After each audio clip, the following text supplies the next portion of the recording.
Fotografier, c'est ça mes peurs.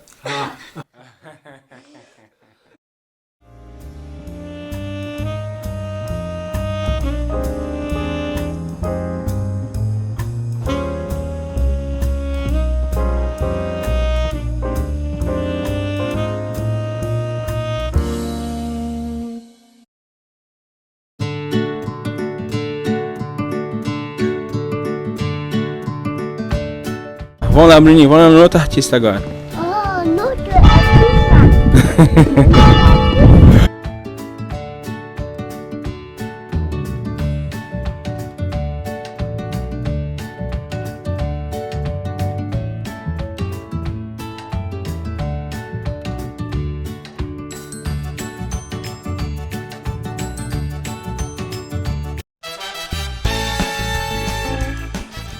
J'ai eu une fascination pour l'art très jeune. Je travaille sur l'articulation du corps. J'ai été très inhibé quand j'étais adolescent. J'ai subi beaucoup de pression maternelle, de pression extérieure, où j'étais complètement... je n'arrivais plus à parler presque. Je me suis rendu compte que j'avais quelque chose qui m'était propre à moi et qu'il fallait que je sorte. Et c'est vrai que c'est l'art qui m'a permis de me dégager. Et comment vous arrivez à... Ce processus dont vous parlez, c'est complètement inconscient? Ou est-ce que quand vous commencez à une œuvre, vous avez certaines intentions? Quand j'ai commencé ce type de travail, j'en ai fait plusieurs qui vont dans ce sens, dans un travail.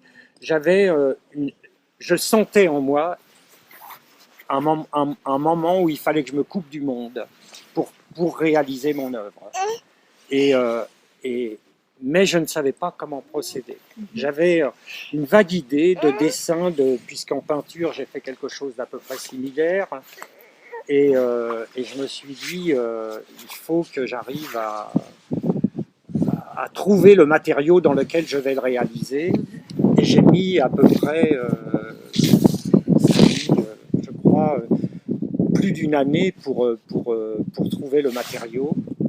Et quand je l'ai trouvé, l'œuvre elle a été réalisée dans l'heure qui suivait. C'est à l'âge de 50 ans qu'il me semble avoir compris le rôle et la fonction de l'artiste. Parce que si je regarde mes œuvres, depuis les premières jusque maintenant, il y a un lien. Entre chaque œuvre, il y a un lien qui me mène. Et c'est l'œuvre qui me mène, c'est pas moi qui la mène. L'artiste, c'est quelqu'un qui doit avoir quelque chose à dire, qui a obligatoirement quelque chose à dire, mais il ne le sait pas. C'est quelque chose qui est en lui, qui le mène, quelque part qui pousse en lui, et ensuite, effectivement, il y a un discours intérieur qui doit émerger. À un moment, je faisais de la sculpture très figurative à la Michel-Ange et autres. Et ensuite, je me suis rendu compte que je coupais les bras, que je déformais les corps, que j'enlevais. Puis en finale, ça a fini par faire des espèces de zombies. On voit que c'est des éléments qui sont froissés, on voit que c'est des éléments qui sont déchirés, qui sont comprimés, qui se regardent, il y a tout un tas de verbes comme ça qui est véhiculé autour de l'expression du corps qui dit quelque chose, si on sait bien percevoir, au bout d'un moment, on se rend compte que ça génère de la parole. Hein, parce qu'en fin de compte, quand on fait une œuvre comme ça, on ne sait pas trop ce qu'on dit. Hein, on a un discours muet, et pourtant, il y a de l'émotion qui sort, il y a quelque chose d'émotionnel, et je crois que ça, c'est très important. Je ne voulais pas faire de la sculpture, je voulais travailler des ensembles, hein, des ensembles qui se parlent. Je voulais que chaque représentation ne représente rien, mais que quand on les met ensemble, quand on les dresse ensemble, quand on dresse ces ensembles, ça représente que ça parle. Même si on ne savait pas de quoi ça parlait, que ça dise quelque chose et qui est de l'ordre de l'émotionnel. Et très longtemps après, j'ai compris que chaque élément était comme une lettre de l'alphabet qui ne veut rien dire. Quand on met un A, ça veut rien dire, un M, ça veut rien dire. Et puis, si on compose le mot amour, d'un seul coup, ça parle. Ouais, voilà, c'est exactement ça. Ouais. Quelles seraient vos recommandations pour ces jeunes artistes qui démarrent De se lâcher. De se lâcher, de ne pas chercher à interpréter forcément ce qu'ils font, d'utiliser les matériaux, tous les matériaux qui sont sous leurs mains, d'expérimenter la matière en fait. Hein, parce que la matière ensuite va les guider. Elle guidera leur corps, elle guidera Ce qui est important, c'est de ne pas s'arrêter sur « je vais faire ça ». Ça, c'est, à mon avis, pour moi, ça, c'est pas très bon. Il vaut mieux que la personne se laisse guider sur quelque chose qu'elle ressent d'elle-même. De toute façon, qu'elle le veuille ou qu'elle le veuille pas, je suis assez optimiste parce que son art l'entraînera. Oui, voilà.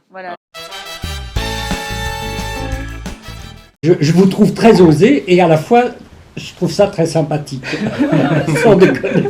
Je trouve ça vraiment très sympathique d'avoir cette démarche parce que je me dis, mais pourquoi on n'y a pas pensé à ce type de démarche? Parce que quelque part, on montre les gens dans leur naturel et dans leur fonction de vie. Et je crois que c'est ça, il faut pas sacraliser l'art.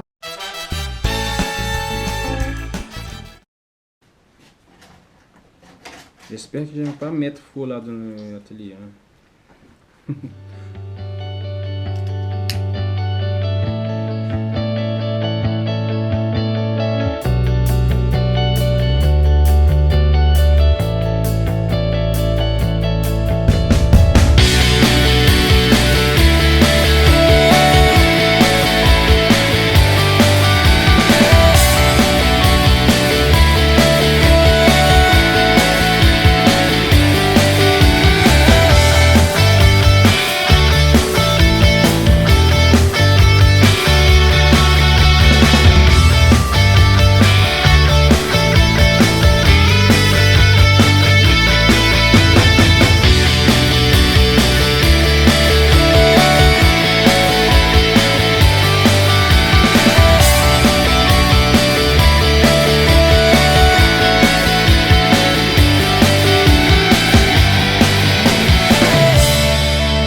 Mal. Bravo. À l'ancienne, on va dire. À l'ancienne.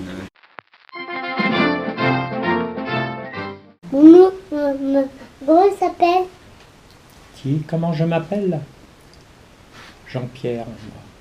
Et toi? Bruno. Bruno. Bien Bruno.